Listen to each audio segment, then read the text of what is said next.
Good time to step in and find out more. And Dwayne, joining us, we have Michael Romero. Good morning, sir. Good morning. How are you today? Real good. Well, good. We want to, first of all, kind of do a little background on you, Michael. I know that you have announced your candidacy to serve the residents of the state of New Mexico. Yes, I have. Now, you're from Taos, is that right? Around Taos, southeast of there, the little town of Vadito, Okay. New Mexico. Sure. Beautiful area. Yes. Now, what inspired you to decide you want to run for Congress? Never thought about it, but I've never thought about anything else that I've become in my life. Served in the military, then as a police officer, retired, and I've always imagined being able to do it. And then the opportunity came about where I was asked to serve again after retirement, and I gave it long thought and some pauses, and realized that I do need to step forward and help our nation and northern New Mexico in the sense of righting some wrongs and straightening out what needs to be straightened out. Well, it's a pretty big task, isn't it? It's huge.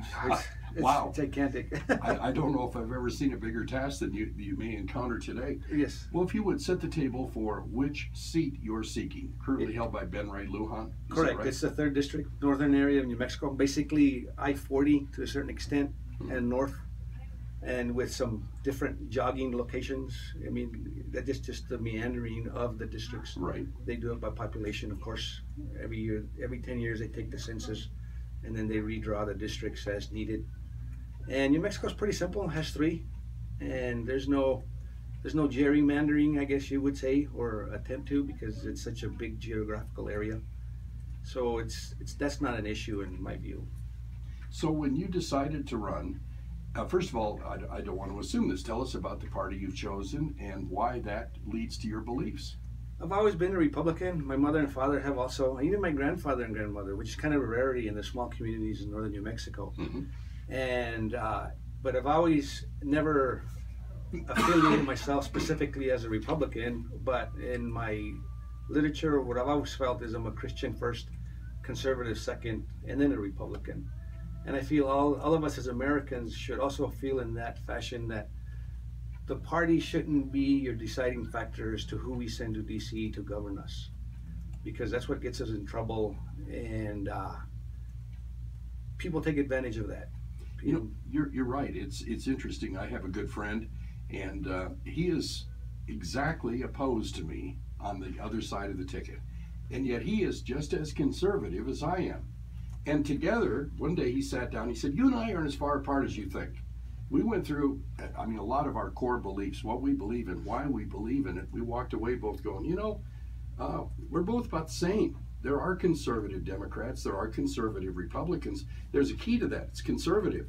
And that's the part that really seems to have gotten lost. I swear when I look at Washington politics, it seems like that word is just lost and we're in runaway mode.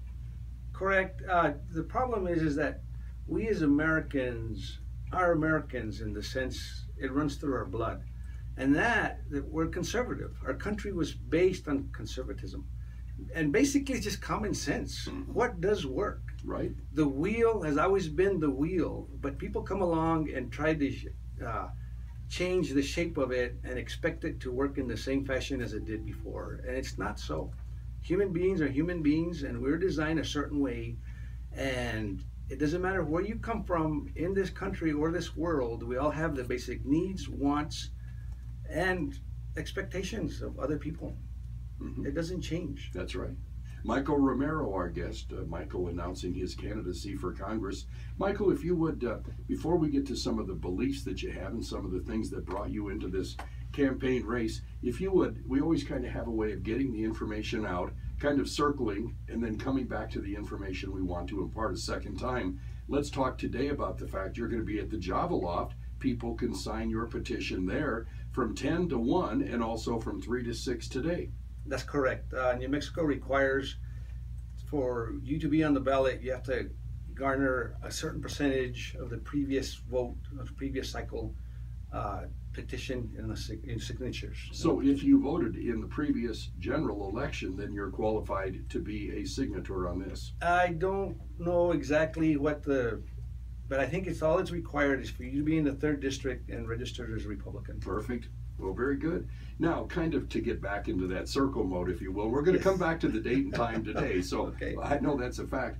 When you look at the things that are wrong across our state, and first of all, a little bit of a background, we had a moment to visit before our on-air conversation. You spent some time here in Clovis at Cannon. I served the Air Force from 1979, 78 to 82. And my first duty station was Ward Smith Air Force Base in Michigan, which is currently closed. I worked on B-52s. And I've always wanted to come home. So back then, if I was in transfer, they had a swap program. I don't know if they still do have it. I found a fella, I don't think they had it online back then, but whatever system they did have, he was interested in going back to Michigan. He was stationed in Cannon. So at my expense or family expense, we made the move from Michigan and got transferred down to Clovis. And at that time, they had F-111s. That they had 3 squadrons here. And I was a weapons specialist, meaning I used to load weapons or bombs on the F-111s. And we were here for 2 years and about 5 or 6 months. And I had a son and daughter at the time, and we made our life here and then moved on to Albuquerque from there after I left the Air Force. So when you look at the state of affairs we're in today, Michael, which is kind of ajar, and you can look at it, things appear to be kind of messed up on the local scene, but 10 times more on the national. What are the biggest concerns that lead you to want to serve? There are so many things, but the main one to me is my 3 grandchildren. And what's it going to be, what type of country we're going to have in 20, 30 years if we continue down this road. These last election cycles, the tide is changing in the sense that the progressive liberals are losing big time. But they know that they're going to be out of power within the next year or so, and they're, in my opinion, they're panicking, and they're trying to force progressive issues and ideas down our throats before they are out of power.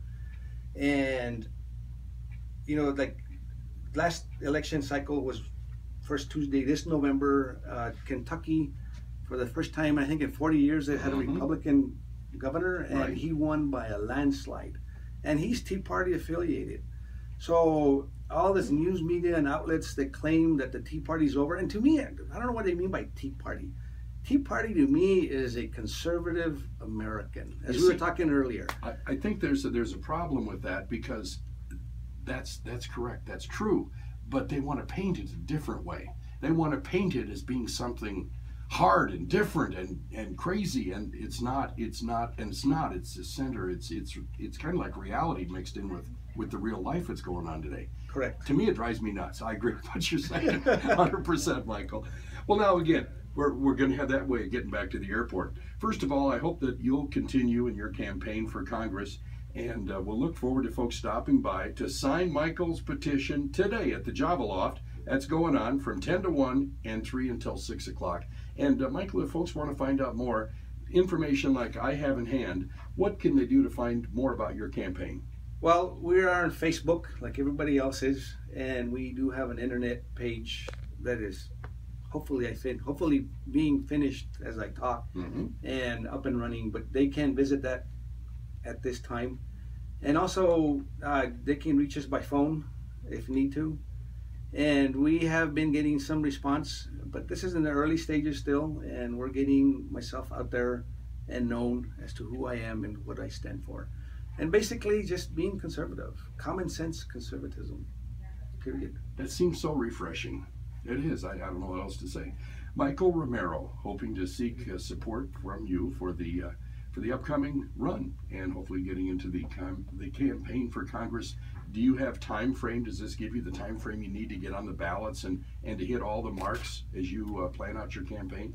Yes. I think the number is about 750 signatures, which is not a whole lot. So I'm hoping to garner about twice as many, and they have to be turned in by, I believe, February 2nd of 2016.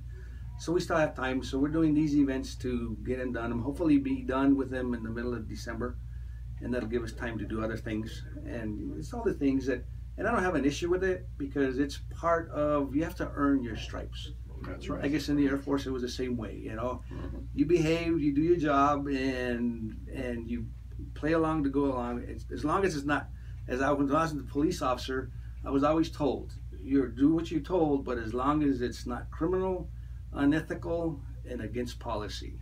Other than that, do your job. And I think that's the thing with life. And one of my biggest guiding is the Bible, and everything's in there. So I read it every day, and I follow it to the best of my ability. And that's all we can do. You're exactly right. Michael Romero, thank you for coming in this morning, and thanks for visiting with us. You're welcome. And best of luck in your campaign. I hope you'll get a chance to join us as your campaign advances. We'll look forward to visiting again. I'm sure. I've been down here 3 times already, and I'll be down here a few more times, I'm Excellent. sure. Well, appreciate you making the trip from the Taos area. Thank you. And for joining us here today in the community. Have a great day.